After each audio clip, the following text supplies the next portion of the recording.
Hello friends. तो कैसे हैं आप लोग। आप सभी लोगों का आपके इस प्यारे से चैनल पर वेलकम है।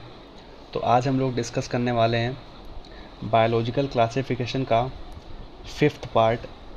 तो आज हम लोग पढ़ेंगे किंगडम प्लांटी और किंगडम एनिमेलिया के बारे में। इस चैप्टर में थोड़ा सा आपको बायोलॉजिकल क्लासिफिकेशन के अंदर प्लांटी और एनिमेलिया के बारे में बताया हुआ है, तो उसके बारे में हम लोग आइए पढ़ते हैं। सो फ्रेंड्स, यहाँ पर आपको बताया हुआ है किंगडम प्लांटी के बारे में थोड़ा से। तो kingdom plantae include all eukaryotic chlorophyll containing organism commonly called plants. देखो यहाँ पर बहुत ही भारी भरकम लाइन उन्होंने बोला है, बट इसका मतलब बहुत ही सिंपल है। देखो प्लांटी जो आपका होता है ना किंगडम, इसके अंदर सारे कौन से होते हैं, सारे आपके यूफोरोटिक ऑर्गेनिज्म होते हैं। पहली चीज़ ये कि यूफोरोटिक कौन होते हैं, तो जिनके पास एक क्या होता है, अपना एक वेल डिफाइंड न्यूक्लियस होता है। क्या होता है, एक वेल डिफाइंड न्यूक्लियस होता है। ठीक है, वो सारे ऑर्गेनिज्म जो होते हैं वो आपके कैसे होते हैं, यूकोरोटिक होते हैं। उसके अलावा उनके पास क्या होता है, क्लोरोफिल होता है। तो क्लोरोफिल क्या होता है ना, हमने इसको अपनी जो लोअर क्लासेस होती है वहाँ पे इसको पढ़ा था कि क्लोरोफिल जो होता है इससे फोटोसिंथेसिस होता है। तो बिल्कुल ही हमने सही चीज़ पढ़ी थी, है ना। लेकिन थोड़ा यहाँ पे और ज़्यादा पढ़ेंगे, जो आपका चैप्टर है क्लोरोफिल वाला, इसमें हम फोटोसिंथेसिस पढ़ेंगे ना, रेस्पिरेशन पढ़ेंगे, तो वहाँ पर इसको दोबारा थोड़ा हम ज़्यादा पढ़ेंगे। खासकर जो आपका फोटोसिंथेसिस वाला चैप्टर है, जो कि आपका है 13 चैप्टर, वहाँ पर हम इसके बारे में और भी पढ़ेंगे। लेकिन थोड़ा आप यहाँ पर ओवरव्यू ले सकते हो कि क्लोरोफिल जो होता है ये फूड को बनाने में, कार्बोहाइड्रेट को बनाने में, प्लांट के अंदर सुक्रोज को बनाने में बहुत इंपॉर्टेंट होता है। ठीक है, तो यूकोरियोटिक होते हैं, क्लोरोफिल को कंटेन करने वाले ऑर्गेनिज्म जो होते हैं उनको हम बोलते हैं प्लांटी, और आपके किंगडम प्लांटी के अंदर होते हैं। तो इस चीज़ को हम हाईलाइट कर लेते हैं कि इसमें कौन से होते हैं, यूकोरियोटिक होते हैं, क्लोरोफिल को कंटेन करने वाले होते हैं ऑर्गेनिज्म, और इनको हम कॉमनली प्लांट्स बोलते हैं, जो कि आपके किंगडम प्लांटी के अंदर होते हैं। नेक्स्ट बता रहा है कि a few members are partially heterotrophics, यानी कि आपके प्लांटी के अंदर जो मेंबर्स होते हैं वो मोस्टली कैसे होते हैं, आपके ऑटोट्रॉपिक होते हैं। लेकिन कुछ आपके हेटेरोट्रॉपिक्स भी होते हैं, जैसे कि इंसेक्टिवोरस प्लांट और पैरासाइट। तो वो इंसेक्टिवोरस प्लांट अलग चीज़ है और पैरासाइट एक अलग चीज़ है। दोनों चीज़ को हम पहले हाईलाइट कर लेते हैं कि इंसेक्टिवोरस क्या है, पैरासाइट क्या है।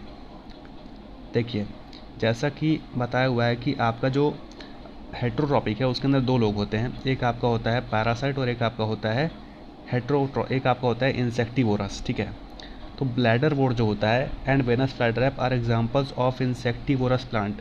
यानी ब्लैडर वोर्ट तो है आपका, या फिर आपका वेनस फ्लाईट्रैप हो, ये दोनों एग्जांपल किसके होते हैं, इंसेक्टिवोरस प्लांट के होते हैं। तो इस चीज़ को हम बहुत ही अच्छे से हाईलाइट कर लेते हैं कि ब्लैडर वोर्ट और वेनस फ्लाईट्रैप जो होता है इंसेक्टिवोरस प्लांट का एग्जाम्पल होता है। नेक्स्ट बता रहा है आपका बता रहा है कि जो आपका कसकटा होता है, कसकटा इज़ ए पैरासाइट। तो हमें यहाँ थोड़ा कन्फ्यूज़ नहीं करना है। ठीक है, कसकटा जो होता है आपका क्या होता है, एक पैरासाइट होता है, और हेटेरोट्रॉप्स तो होता ही है। और ब्लैडर वोर्ट जो होता है और आपका जो वेनस फ्लाईट्रैप होता है, ये क्या होता है, ये आपका होता है इंसेक्टिवोरस प्लांट। और ठीक है, और ये क्या होता है, ये आपका हेटेरोट्रॉप तो होता ही है। नेक्स्ट बता रहा है the plant cell have an eukaryotic structure with prominent chloroplast and cell wall mainly made of cellulose. देखो यहाँ पर यही चीज़ बता रहा है कि आपका जो प्लांट का सेल होता है ना, जो आपका ये प्लांट का सेल होता है वो कैसा होता है, उसके अंदर एक क्लोरोप्लास्ट होता है। क्या होता है, क्लोरोप्लास्ट होता है। देखो क्लोरोप्लास्ट के अंदर क्या होता है, क्लोरोफिल होता है। क्लोरोप्लास्ट के अंदर क्या होता है, क्लोरोफिल होता है। ठीक है, और क्या होता है, सेलवाल होती है। अब जाहिर सी बात है अगर कोई प्लांट है तो उसके पास सेलवाल तो होगी ही।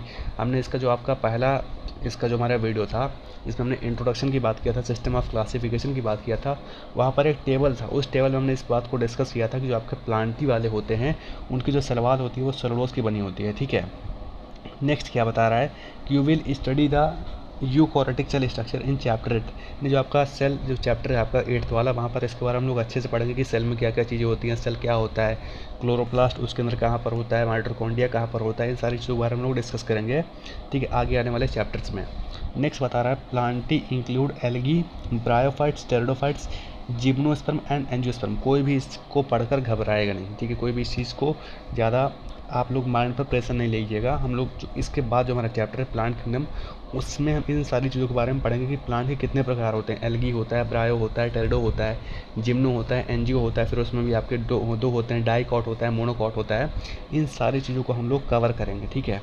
लेकिन जो चीज़ें आपको यहाँ पर बताई जाए उन चीज़ों को आप, ठीक है, समझते जाइएगा। अब जैसे आपको वीडियोस लग रही हैं आप बता सकते हो, ठीक है। अगर आपको वीडियोस पसंद आ रहे हैं तो आप लाइक करिए, शेयर करिए, सब्सक्राइब करिए अपने चैनल को, ठीक है। ये आपका अपना चैनल है, आप जैसी वीडियोस यहाँ पर चाहते हैं आपको वैसे ही वीडियोस आपको यहाँ पर मिलेंगी, और आपको प्योर एनसीईआरटी चीज़ें यहाँ पर मिलेंगी। और जो चीज़ें एनसीईआरटी के अलावा इंपॉर्टेंट है वो चीज़ें भी आपको यहाँ पर बताई जाएंगी, ठीक है। और इसको आप अपने फ्रेंड के साथ शेयर कर सकते हैं, जो आपसे पीछे क्लास में, आप उनके साथ शेयर कर सकते हैं, ठीक है। और हम नेक्स्ट देखते हैं क्या बताया हुआ है एनसीईआरटी में। Life cycle of plants has 2 distinct phase. तो ये आपका लाइफ साइकिल के बारे में बता रहा है।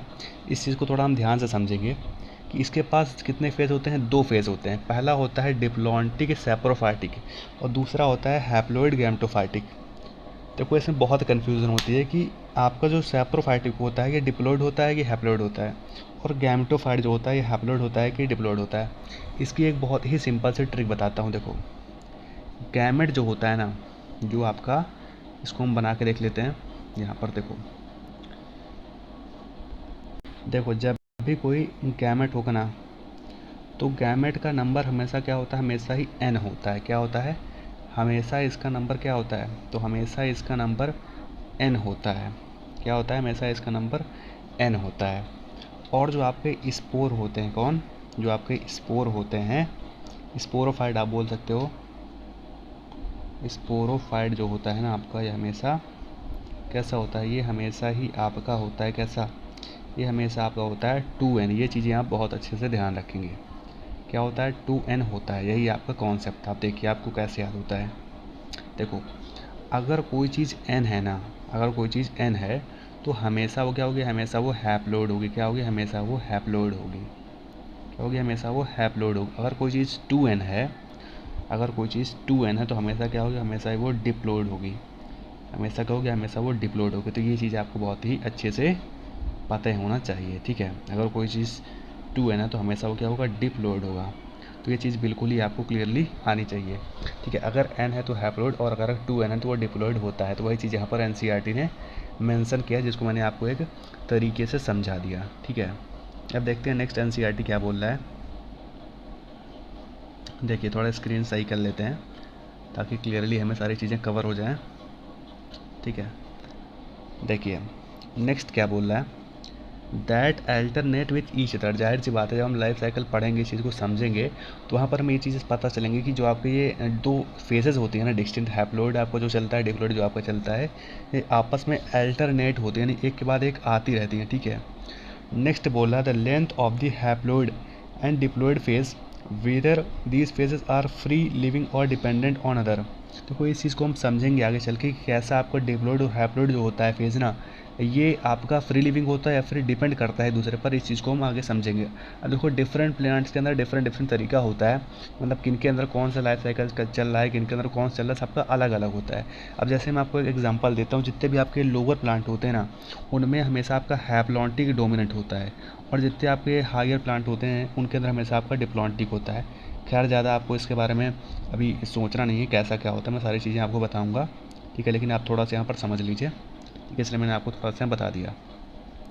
नेक्स्ट क्या बता रहा है आपका, नेक्स्ट बता रहा है कि आपका जो फिनोमेना होता है, इस फिनोमेना को बोलते हैं अल्टरनेशन ऑफ जनरेशन। ये बात आपको थोड़ी अच्छे से ध्यान रखनी है कि जो आपका ये फिनोमेना होता है ना, इसको हम बोलते हैं अल्टरनेशन ऑफ जनरेशन। जो आपका ये 2 फेज़ होता है, जो आपका ये 2 फेज़ होता है, इसको हम हाईलाइट कर लेते हैं, ठीक है। इसको हम हाईलाइट कर लेते हैं, जो आपका 2 ये फेज़ होता है ना, ये जो आपका 2 फेज़ होता है, ठीक है। जो आपका ये 2 फेज़ हो रहा है ना लाइफ साइकिल का, एक आपका डिप्लॉइड स्पोरोफाइट और एक आपका हैप्लॉइड गैमेटोफाइट, इसी को हम बोलते हैं अल्टरनेशन ऑफ जनरेशन, ठीक है। तो ये चीज़ें आई होप कि आपको समझ में आ रही होंगी, ठीक है। अगर आपको पसंद आ रहा है तो आप वीडियो को खूब लाइक करिए, शेयर करिए अपने चैनल को, और सब्सक्राइब करिए, ठीक है। और वीडियोज़ आपको जैसे लग रही हैं आप बता सकते हो। आपका कोई डाउट है तो आप पूछ सकते हो, और आपको वीडियोज़ कैसे लग रही हैं आप ये बता सकते हो, ठीक है। अब नेक्स्ट हम बात करते हैं किंगडम एनिमेलिया के बारे में। देखो यहाँ पर थोड़ा थोड़ा से आपका मेंशन किया हुआ है बायोलॉजिकल क्लासिफिकेशन में। इसके बाद जो हम चैप्टर कवर करेंगे जो आपका प्लांट किंगडम होगा, तो वहाँ पर हम प्लांट के बारे में बहुत अच्छे से बात करेंगे, सारी चीज़ें के बारे में और डिटेल में हम समझेंगे। और जो आपका किंगडम एनिमेलिया, इसके बारे में हम एक अलग से चैप्टर आपका किंगडम एनिमेलिया करके है, 4th चैप्टर आपका है, ठीक है, डाइवर्सिटी वाला जो आपका यूनिट है इसमें ही है, तो उसके बारे में लोग और भी डिटेल में समझेंगे। लेकिन यहाँ पर थोड़ा थोड़ा आपका ओवरव्यू दिया गया है, तो इसके बारे में यहाँ पर हम थोड़ा सा समझ लेते हैं। देखिए क्या बताया हुआ है, this kingdom is characterised by heterotrophics eukaryotic organism that are multicellular. देखिए यहाँ पर क्या बोल रहा है, यहाँ पर भी काफ़ी भारी भरकम इन्होंने लाइन लिख दिया, बट इसका मतलब बहुत आसान है। इसका कुछ कैरेक्टरिस्टिक्स होता है आपका जो एनिमेलिया वाले होते हैं। पहली चीज़ तो ये हेटेरोट्रॉपिक्स होते हैं, खुद खाना बनाते नहीं, दूसरे पे डिपेंड करते हैं। यूकैरियोटिक होते हैं, जाहिर सी बात है, मैंने बताया था अभी कि ये जो होते हैं इनके पास कोई वेल डिफाइंड न्यूक्लियस होता है, इसलिए इनको हम यूकैरियोटिक बोल देते हैं, नहीं होता तो इनको हम प्रोकैरियोटिक बोल देते हैं। उसके अलावा ये मल्टी सेलुलर होते हैं, देखो इनमें बहुत सारी सेल्स होती हैं, ठीक है। एंड लैक सेल वॉल, भाई बहुत इंपॉर्टेंट बात बताई इन्होंने कि जो आपके प्लांटी वाले होते हैं ना, इनके पास सेल वॉल वगैरह क्या होती है, एबसेंट होती है। क्या होती है, सेल वॉल जो होती है ना इनकी एबसेंट होती है, ठीक है, क्या होती है, एबसेंट होती है। तो इस चीज़ को हम हाईलाइट भी कर लेते हैं। इसमें आपके हेटेरोट्रॉपिक हो गया, यूकैरियोटिक हो गया, मल्टीसेलुलर हो गया और सेल वॉल को लैक करते हैं। देखो ये सारी चीज़ें हमने जो आपका चार्ट के माध्यम से समझा था, बट कोई नहीं, अगर आप यहाँ पर भी इस चीज़ को अच्छे से समझ लेते हो तो आपका काम बन जाएगा। बट मैं प्रेफर करूँगा कि आप उस वीडियो को ज़रूर देखना, ठीक है, वहाँ पर ये सारी चीज़ें मैंने आपको क्लियरली बताई थी। ठीक है, नेक्स्ट आता है, दे डायरेक्टली और indirectly depend on plants for food. देखो वही चीज़ है कि अगर कोई चीज़ हेटेरोट्रॉपिक्स हो गई ना, तो वो खाना खुद तो बनाएगी नहीं, किसी पर डिपेंड ही करेगा, तो वो आपका प्लांट ही होता है ना। जो आपके प्लांट होते हैं ना, उनके पास एक बहुत ही खतरनाक प्रकार की एबिलिटी होती है कि वो खाना बना सकते हैं, ठीक है, यानी कि वो ऑटोट्रॉपिक्स होते हैं। नेक्स्ट आता है, दे डाइजेस्ट देयर फूड। देखो आई थिंक आपको क्लियरली दिख नहीं रहा है, तो इसको हम थोड़ा सीरियस कर देते हैं। थोड़ा सीरियस कर लेंगे तो हमें क्लियरली चीज़ें समझ में आने लगेंगी। ये हो गया हमारा काम। तो they digest their food in internal cavity and store reserve food as glycogen fat. तो ये थोड़ी आपके लिए नई बात होगी, बट आप इस चीज़ को थोड़ा एब्जॉर्ब करिए कि जो इनका फूड का एब्जॉर्ब होता है ना, जो फूड स्टोर होता है, वो आपका ग्लाइकोजन और फैट के फॉर्म में होता है। Their mode of nutrition is holozoic. देखो इसको हम क्लास 10 में पढ़ते हैं इस चीज़ को, ठीक है, कि जो आपका न्यूट्रिशन होता है ना, वो इनके अंदर कैसा होता है, होलोजोइक होता है। और खाने को इंजेशन होता है, पहले आपका क्या होगा, इंजेशन होगा, देन डाइजेशन होगा, देन आपका एसिमिलेशन वगैरह होता है, एब्जॉर्प्शन होता है, फिर आपका एसिमिलेशन होता है, फिर आपका इजेशन होता है। तो वही चीज़ है, अगर आपके सारे स्टेप सही से हो रहे हैं तो इसको हम होलोजोइक ही बोलते हैं। नेक्स्ट आता है, they follow A definite growth pattern and grow into adult that have a definite shape and size. यही बता रहा है आपके बात कि जो आपके एनिमेलिया के मेंबर्स होते हैं, ये आपका एक डिफिनेट ग्रोथ पैटर्न को फॉलो करते हैं और ये एडल्ट में ग्रो करते हैं, ठीक है, जिनका पास अब एक क्या होता है, डिफिनेट शेप होता है, डिफिनेट साइज होता है। नेक्स्ट क्या बता रहा है आपका कि जो हायर फॉर्म होते हैं इनके, higher form so elaborate sensory and neuromotor mechanism. तो वो क्या बोल रहा है कि जो हायर फॉर्म होंगे ना, उनके पास सेंसरी और न्यूरोमोटर मैकेनिज्म होता है। अब भैया ये क्या चीज़ है, देखो सिंपल सा है, इनके पास जो न्यूरॉन होती है ना, देखो न्यूरॉन क्या होता है, कि हमारा समझ सकते हो जो हमारे अंदर सिस्टम होता है ना, जो हमारे पास सेंस करने का सिस्टम होता है, उसकी जो बेसिक सी यूनिट होती है उसे हम बोलते हैं न्यूरॉन। तो उसका क्या होता है, बहुत कॉम्प्लेक्स क्या होता है, सिस्टम होता है। तो वही बता रहा है कि जो उनके हायर फॉर्म होते हैं ना, उनके पास बहुत इलोबरेट सेंसरी और न्यूरोमोटर मैकेनिज्म होता है, यानी न्यूरॉन का एक बहुत ही इलोबरेट सिस्टम चलता है, बहुत अच्छा मैकेनिज्म चलता है। नेक्स्ट कह रहा है कि most of them are capable of locomotion. देखो लोकोमोशन और मूवमेंट में बहुत लोगों को कन्फ्यूज़न रहती है, तो देखो इस चीज़ के बारे में हम लोग बात करेंगे, आपका जो लोकोमोशन एंड मूवमेंट चैप्टर है। बट यहाँ पर आप थोड़ा समझ लो कि लोकोमोशन ना क्या होता है कि आप एक जगह से दूसरी जगह तक मूव कर पा रहे हो, आप एक जगह से दूसरी जगह तक मूव कर पा रहे हो, उसको बोलते हैं locomotion. It means you have to change your place, ठीक है, if you have to change your place with time, in respect of time, in respect of position, that it will be called as locomotion। बहुत ही simple सी बात थी, ठीक है। Next क्या कह रहा है, sexual reproduction is copulation of males and female follow by embryological development. Simple सी बात है यार, कोई भी हायर ऑर्गेनिज्म है जिसके पास बहुत ज़्यादा क्या है, कॉम्प्लेक्सिटी है, तो उसमें एम्ब्रियोलॉजिकल डेवलपमेंट तो होता है, ये बेसिक सी बात है, सारे ऑर्गेनिजम्स वही करते हैं। तो नई चीज़ आपको नेक्स्ट बता रहा है जो आपके बहुत सारे जो अदर फीचर्स होंगे उनको हम आपके चैप्टर 4 में डिस्कस करेंगे। तो यहाँ पर हमने आपको थोड़ा बहुत ओवरव्यू दे दिया जो चीज़ें यहाँ पर आपको एनसीईआरटी ने बनाया था। और ये वीडियो बनाने का मेरा मकसद भी ये था कि इसको मैं थोड़ा सेपरेट करके रखूँगा, ठीक है, ताकि आपको थोड़ा यहाँ पर चीज़ें जो आपको आगे पढ़ना है उसको थोड़ा सा आपको यहाँ पर ओवरव्यू मिल जाए, ठीक है। तो आपको वीडियो कैसे लगी आप बता सकते हो, और जो भी आपका डाउट है आप पूछ सकते हो, ठीक है। और आपको वीडियो कैसे लगी आप बता सकते हो, ठीक है। तो मिलते हैं आपको नेक्स्ट वीडियो में, तब तक के लिए पढ़ाई करते रहिए। All the very best.